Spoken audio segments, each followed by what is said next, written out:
Good evening, everyone. We are bringing you live coverage of the Alex Murdaugh double murder trial. We understand there is a verdict. That's what Judge Clifton Newman said just moments ago. Let's listen into the Colleton County courtroom.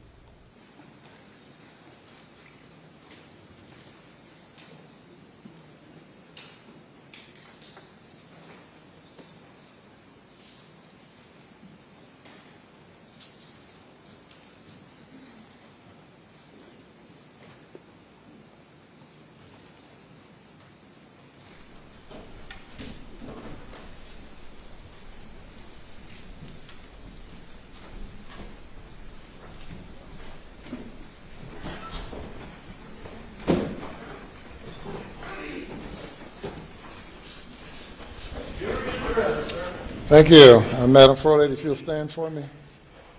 Have you reached a verdict? Yes, sir, we have. Is it unanimous? Yes, sir, it is. All right, if you will pass it up to the clerk, who will pass it to me. And you may be seated.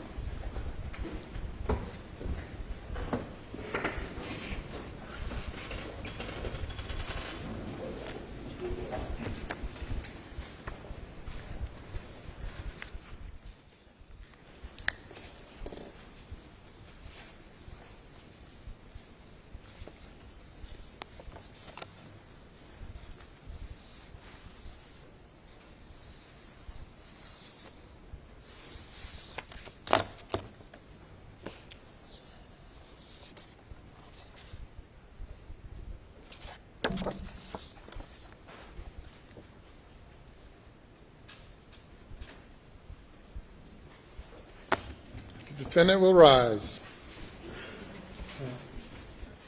Madam Clerk, you may publish the verdict starting with the back, not with the, let's see, I'll tell you again. Starting with the back, flipping them over one by one. Okay.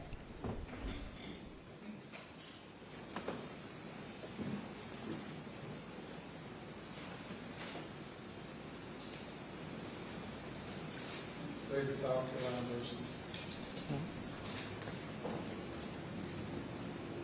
Docket number 2022 GS 15-00592, the State of South Carolina, County of Colleton, in the Court of General Sessions in the term of 2022, July, the State versus Richard Alexander Murdaugh, defendant, indictment for murder, SC Code 16-3-0010, CDR Code 0116. Okay. Guilty verdict. Signed by the forelady, 3/2/23. Docket number 2022-GS-15-00593, the State of South Carolina, County of Colleton, in the Court of General Sessions, the July term of 2022. The State versus Richard Alexander Murdaugh, defendant, indictment for murder, SC Code 16-3-0010, CDR Code 0116, verdict guilty, signed by the forelady, date 3/2/23. Docket number 2022-GS-15-00595, the State of South Carolina, County of Colleton, Court of General Sessions, July term 2022. The State versus Richard Alexander Murdaugh, defendant, indictment for possession of a weapon during the commission of a violent crime, SC Code -16-23-0490, CDR Code 0549, verdict guilty, signed by the foreperson of the jury, date 3/2/23. Docket number 2022 GS-15-00594, the State of South Carolina, County of Colleton, Court of General Sessions, July term 2022. The State versus Richard Alexander Murdaugh, defendant, indictment for possession of a weapon during the commission of a violent crime, SC Code 16-23-0490, CDR Code 0549. Verdict, guilty. Signed by the foreperson of the jury, 3-2-23.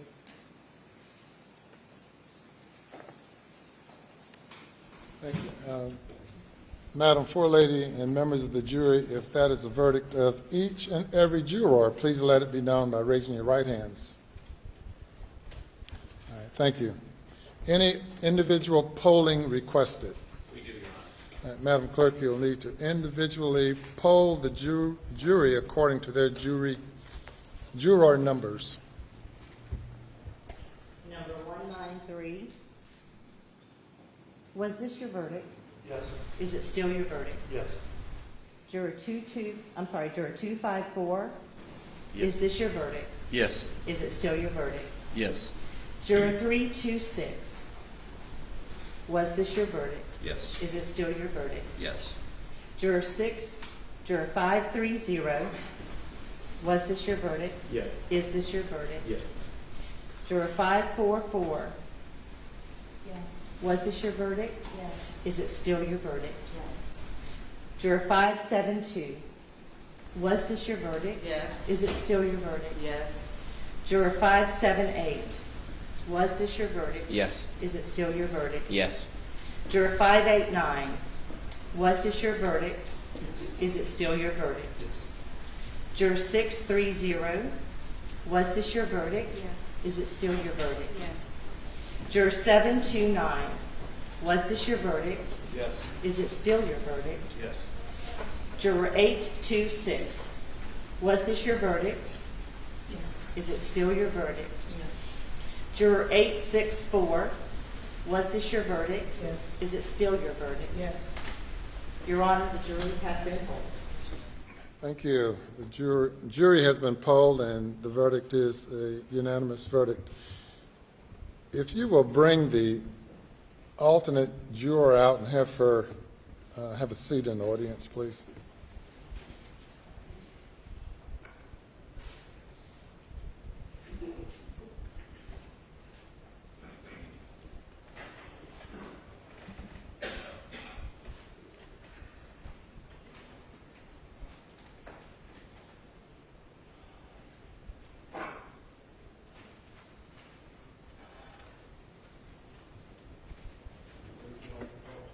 You can stand there or you can sit back there, whatever you prefer. Okay. Are there any post-trial motions? None from the state, Your Honor. Your Honor, we would just renew our previously argued motions for a directed verdict, and at this, on the grounds, on those grounds, we would make a motion for a mistrial and to set aside the verdict. By the state, response. Your Honor, based on our previous arguments, we would submit that the case properly went to the jury and the verdict is proper, and would rely on those arguments. We've been here now 28 days, first few days of jury selection, and the remainder receiving testimony, an overwhelming amount of testimony and evidence that was presented to the jury for the jury's consideration. As I indicated to the jury during the jury charge, or the charge on the law, that this was a matter solely for the jury to determine. The court found at the end of the state's case that there's sufficient evidence to find the defendant guilty if the evidence was believed by the jury. Likewise, at the end of the defense's case, when the motion was renewed, the court found that the evidence was sufficient for the jury to find the defendant guilty. The jury has now considered the evidence for a significant period of time, and the evidence of guilt is overwhelming, and I deny the motion. Mr. Murdaugh, you now having been found guilty of 2 counts of murder involving your wife and your son, 2 counts of possession of a weapon during the commission of a violent crime. The burden now comes upon the court to impose a sentence. Given the lateness of the hour and the victim's rights that must be taken into consideration and complied with under the Victim's Bill of Rights, and consider what I would anticipate to be a number of people who might have something to say regarding sentencing, we will defer sentencing to a later date. Of course, the minimum sentence for murder is 30 years. The maximum sentence is life imprisonment as to each count. And on the weapons charge, the sentence is up to 5 years or 5 years, which has to be concurrent if a life sentence is imposed.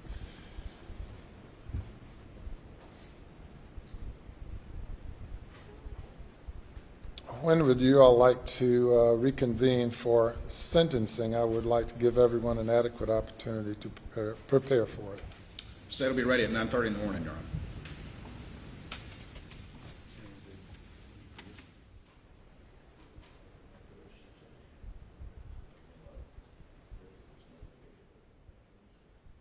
We could do it at 9:30 tomorrow morning also.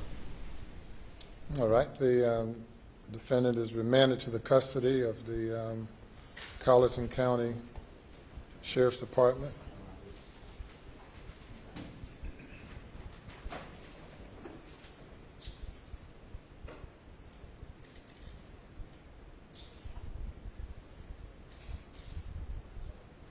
And he may be taken away.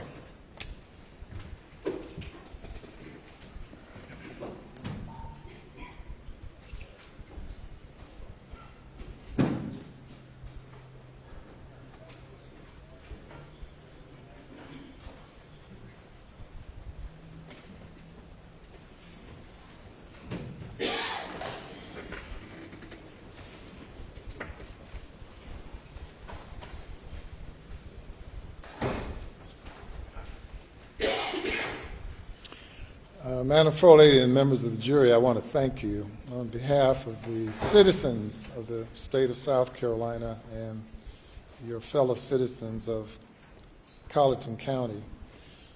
You did not volunteer for this service. You were called upon by being summoned to appear, and Providence have brought you to this moment in time and these weeks in time. I know that all of you have been here at great sacrifice, particularly the juror whose job was on the line until a miracle happened, I guess, that allowed him to be able to leave rather than leave after 2 or 3 weeks. But I want to thank each one of you all individually and collectively. It's not often that you're called upon to sit in judgment of the actions of your fellow man, but you all responded and gave due consideration to the evidence. I will make no comment now as to the extent or the overwhelming nature of the evidence, but certainly the verdict that you've reached is supported by the evidence, circumstantial evidence, direct evidence, all of the evidence pointing to only one conclusion. That's the conclusion that you all reached. So I applaud you all for,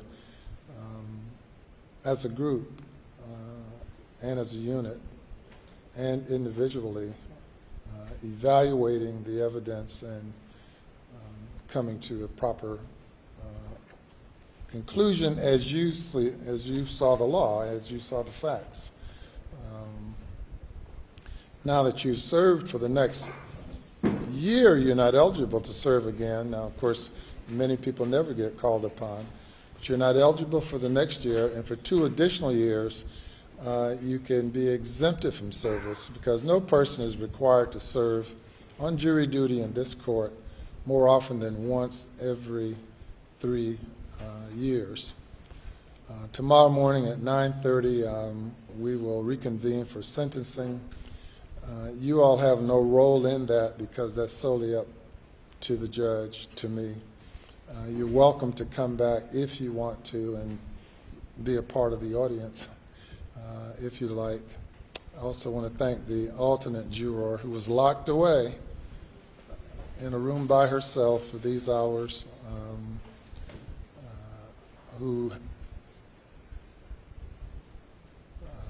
who's hung in there during that period of time. I want to thank you as well.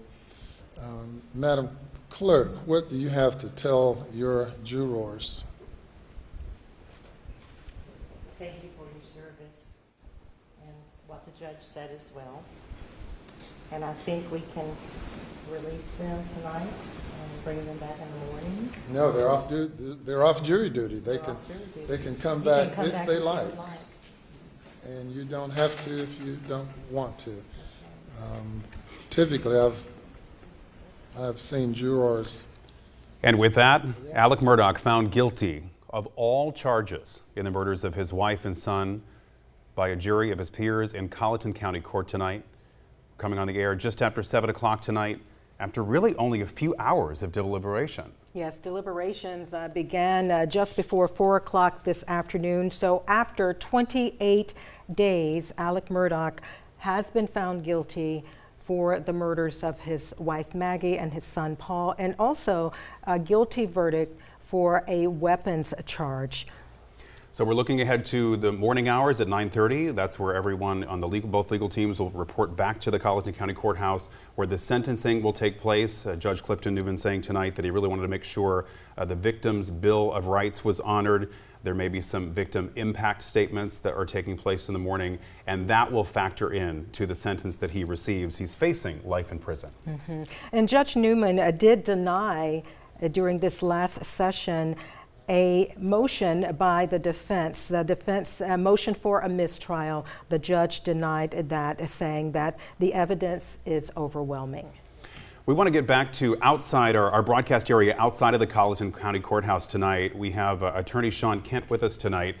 He was our political analyst for these past several days as we've been doing special reports, breaking down the key details of this trial and of these proceedings. So Sean, we want to know if you can hear us, and if you can, just start with your perception or your feelings about what the jury decided tonight.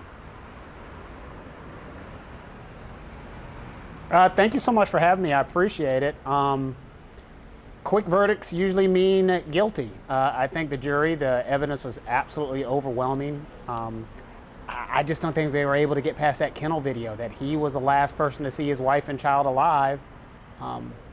I'm very shocked that it happened that quickly, though. That was a little overwhelming. Attorney Kent, just curious about that trip to Moselle yesterday, jurors going there. Do you think it played any impact on their decision tonight?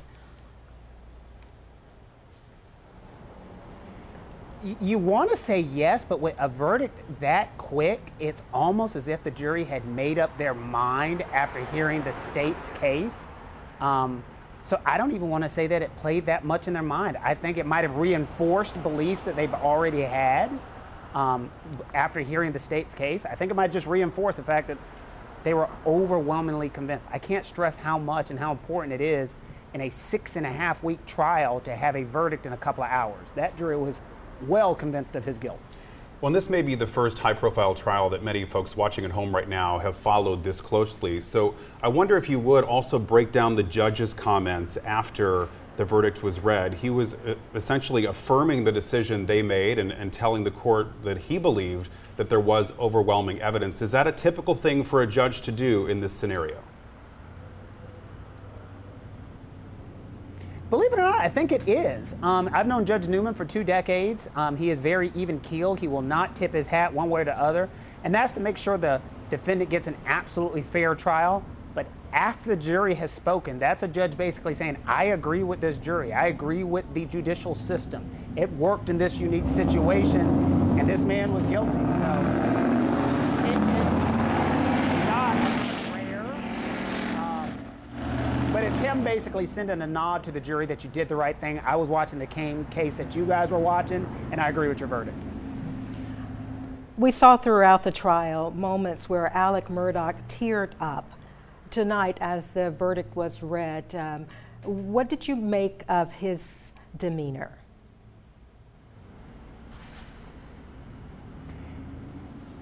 It's, you know, and it is different now because now we're looking at a person who has been convicted. So now that you watch how he is, he has two very capable lawyers with him. I'm quite sure they prepared him for this possibility.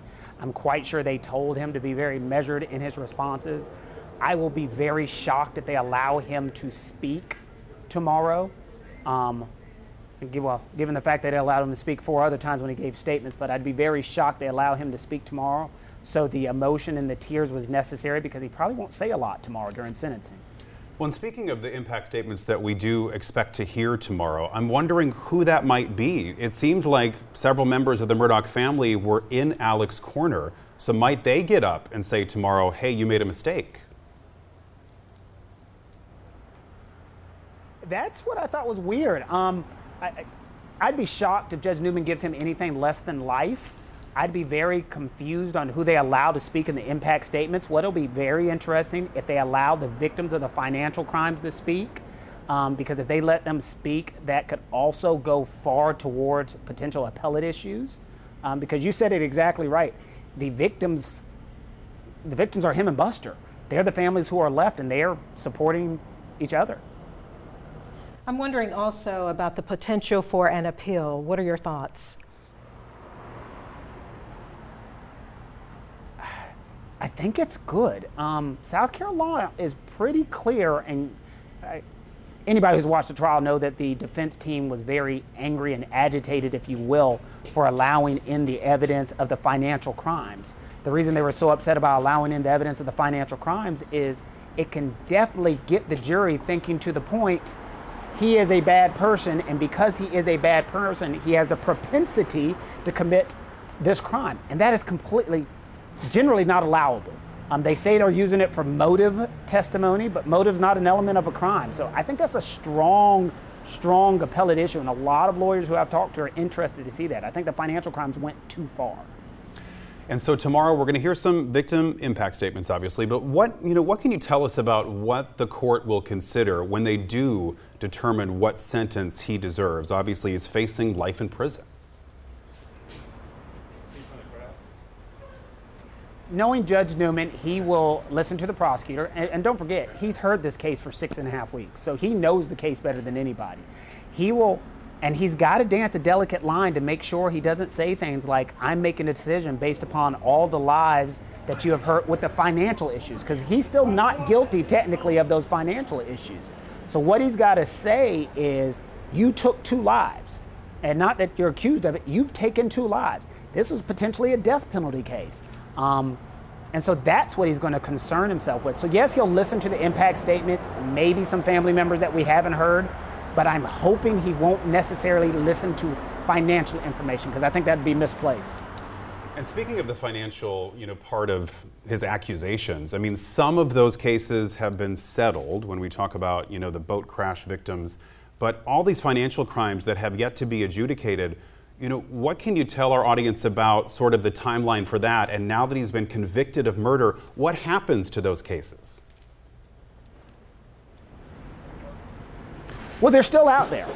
They're still pending. They still have to be addressed. There is still restitution owed. People still are owed money.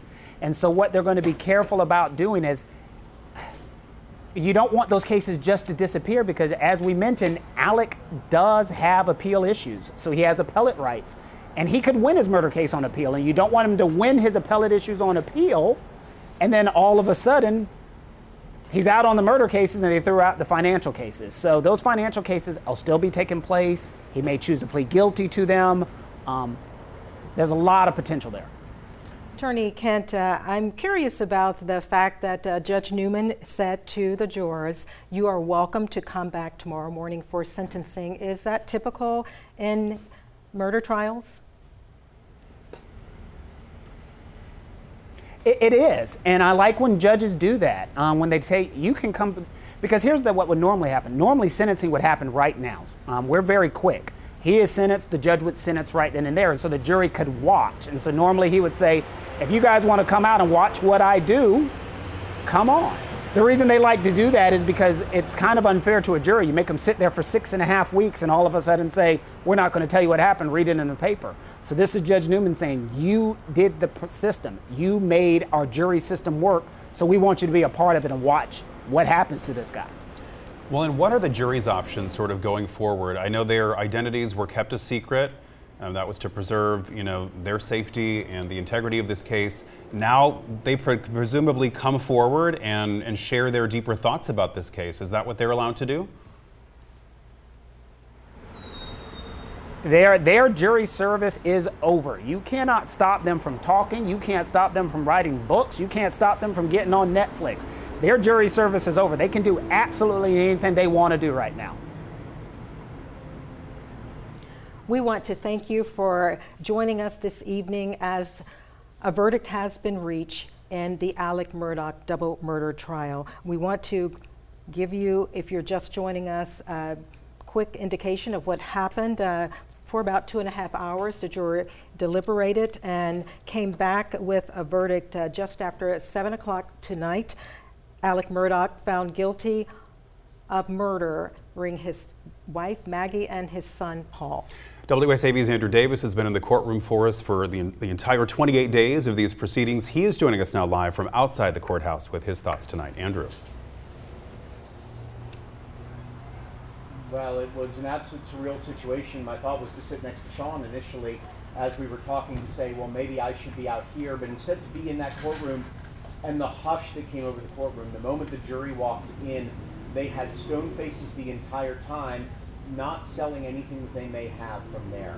Then it was you could hear a pin drop inside that room. I was trying to say what the answer was when the verdict came down.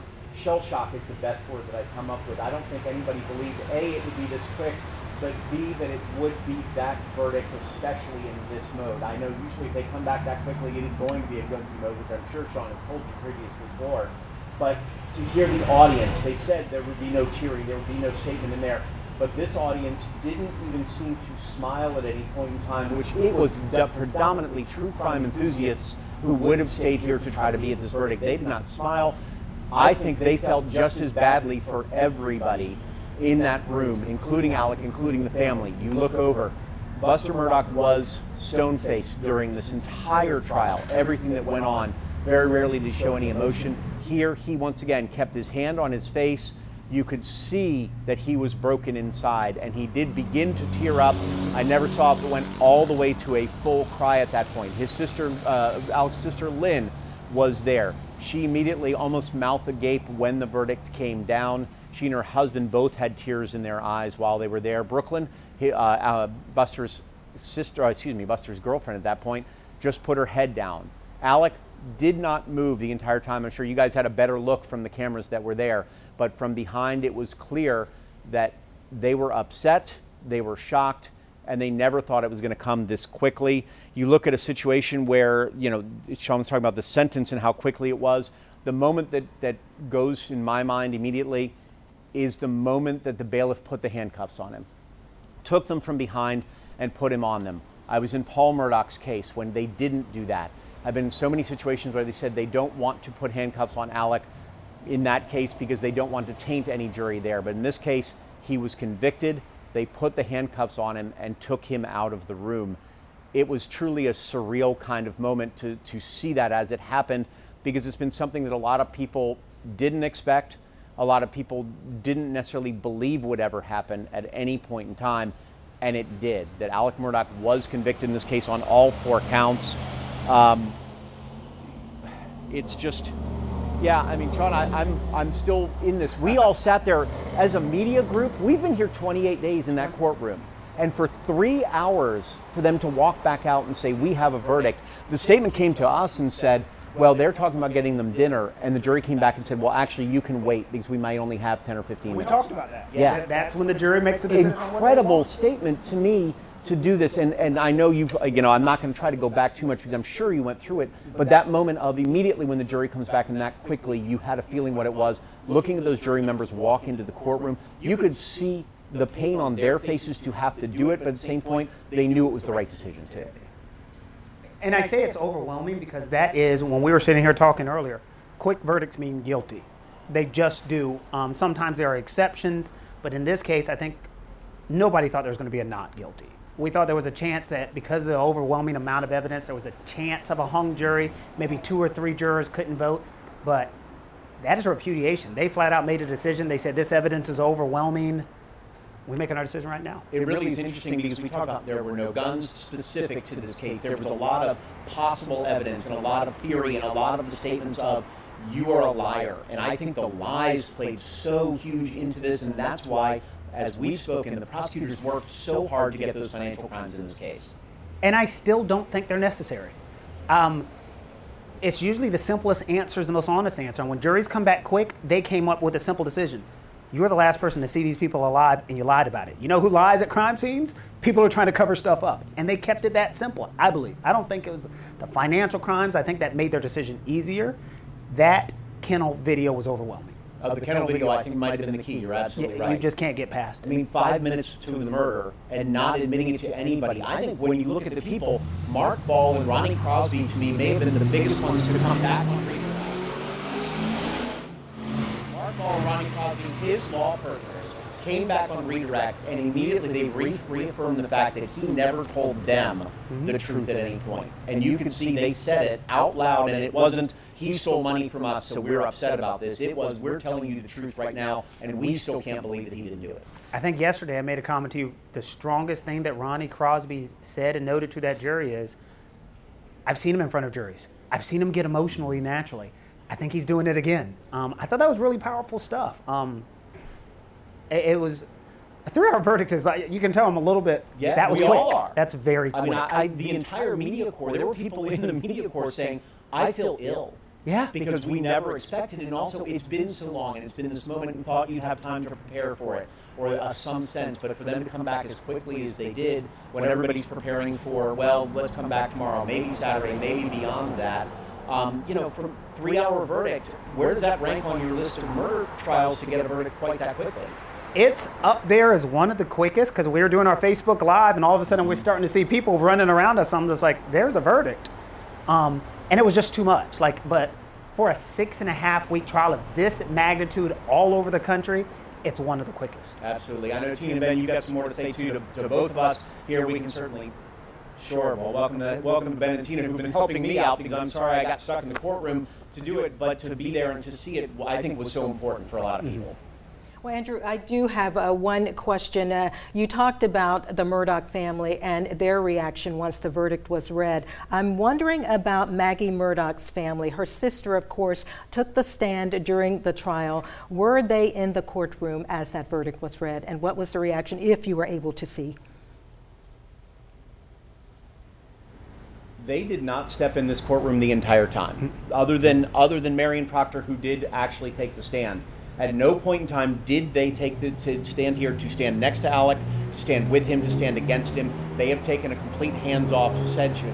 Also, John Marvin Murdaugh not in this courtroom today either. He was apparently at his house or somewhere else. We understood he may have been as much as an hour away. So he wasn't here. He had been here for every single trial. It was Lynn and her husband, Buster and Brooklyn, and that's it. Yeah. That's all he had around him. And Alec turned to the crowd after it was done and mouthed, "I love you," to his family, which he had done previously, or she had done previously to him. It's hard to explain, that moment, that even for the Murdaugh family, I don't know if it was resignation that they knew it was coming, because I don't know if they ever did, but the fact of they sat there and couldn't say anything at all. His lawyers would have had to prepare him. When you're doing these trials, you prepare him. And I guarantee you they said something to him when the verdict came in. I think they said, look, family, no emotions. This ain't good. So I think they were prepared, but it's hitting him right now in that cold cell. It's hitting him right now. Not that he's going to do life in prison, because I think he knew that was coming anyway with the financial crimes, but he's doing life in prison for killing his wife and son, and everybody knows it. Yeah. Bentina, I know you have a question. Give me 1 second, though. My question on that one would be, and I've now forgotten it somewhere, but it's in my brain. Bentina, you ask your question, I'll come back because I had something for Sean. Well, I'm still a little bit lost from all this going on because it came so quickly and to be in the middle of it all. Well, we're wondering about, so he's going to get sentenced for this tomorrow, and then the financial crimes are in the months ahead. If he were to be found not guilty of the murder, but still guilty of the financial crimes, would he be in a lesser security prison, or because of the magnitude of it? Like, would he, that's a white collar crime, I guess, a so-called white collar crime, the financial crime. So would that be in like a minimum security prison, and now he's facing a much tougher road to this, incarceration? That's a great point. It would depend on the classification that our Department of Corrections gives him. But life is life. South Carolina is very interesting. When you're sentenced to life, it's not that you do 20 years or 30 years. It's called pine box life, meaning you leave the Department of Corrections in a pine box. So if he was sentenced to life on his financial crimes, he's leaving the Department of Corrections in a pine box. Same thing with these murder charges, which I'd be shocked if Clifton Newman doesn't give him a life sentence tomorrow. But 30 years to life on both of those charges, up to 5 for the weapons charges. My question for you that I was remembering now is, we were just here only an hour or so ago now and watched Dick Harpootlian and Jim Griffin walk through the media center. I would have to think they were completely blindsided by this. There is no way, watching their body language, watching them talk to the reporter, they're expecting anything until tomorrow. There's just no way. Yeah. I mean, there's no, and so I can't imagine what they're going through. And when it was very funny, you asked me a question earlier, what is going through the prosecution's mind and what's going through the defense's mind? If you remember, I said, the defense is thinking, dear God, don't let there be a verdict tonight. Mm-hmm. That's exactly what they're thinking, because that's basically everybody saying it shouldn't have gone to trial. And then the question that's going to come up, because I know you've spoken to me about it, Joe McCullough's spoken to me about it, already he believes there's a lot of grounds for appeal in this case. Yes. It's a very, appellate lawyers are about to have a field day. The financial crimes, which I keep saying it, weren't necessary. And so sometimes, and why you say they're not necessary is like, why muddy up a trial with stuff that can make the case come back? Okay, but let me come back at you. Would they have gotten this guilty verdict without those financial crimes being introduced in this case? I think, remember what I told you, who lies about being at the crime scene? The person who has something, I think that kennel video, I think when they go back and you interview those juries, which they will say, we couldn't get past the fact that he was the last one there. We could not get past, who else could have done it? Like all of the theories, all of these other situations, he had a 6 or 7 minute window as we talked about. Now, I think the financial crimes helped because they painted him as a liar. But you needed a motive somewhere, because the motive still became back to the financial crimes. That's why they put it in there to begin with. Did they though, or did they put that in there just to make him a liar? Because it's a dumb motive. Nobody believes that's really the motive. This guy is a sociopath who steals from everybody. Karen from accounting is not the person who's going to make him snap. Yeah. Okay, I just don't believe that. I just think that was to show the jury that he's capable of lying about anything. They call it motive, but I've prosecuted enough cases. The only way you can get that in is for that reason. And then obviously the question that becomes, well, I may have more than one, but one at this point while we do this, the statement of Alec being on the stand. That was supposed to be the home run hit one way or another. Obviously it turned into something much less a strikeout if you're going to play baseball analogies. Well, if you remember during his testimony, he got caught in lies. And if you're going to put your client on the stand, it's like you can't get caught in lies. You can't admit that I was a liar, but I'm telling the truth today, and then get caught in a lie on the stand, because that's the jury saying we don't trust you anymore at all. So it was a risk. It clearly didn't work, but I think because they allowed him to give so many statements before, he had to explain them. Yeah. Sean, we have so much more with you. We're going to bring you back tomorrow, I know, for much more coverage on this. We have much more coverage coming up for you tonight on this. Alex Murdaugh found guilty on all the charges, potentially facing life sentences in multiple levels, showed no emotion in the court as this came down. 3+ hours for this jury is all it took after 6 weeks of testimony to go ahead and convict him. This is the trial of Alex Murdaugh, the end game, and it is ended until tomorrow morning. 9:30 is when the sentencing will happen. It will begin. They're expecting multiple people to come up and speak either on his behalf or for a bigger, stronger sentence. So we're going to be very interested to see how that turns out. Both sides immediately said, we will be ready tomorrow morning for this to happen. Alex Murdaugh taken out of court in handcuffs, convicted of murder. We'll have much more for you tonight on News 3 at 10 and 11. Oh, sorry, we have a question first for Benedettina.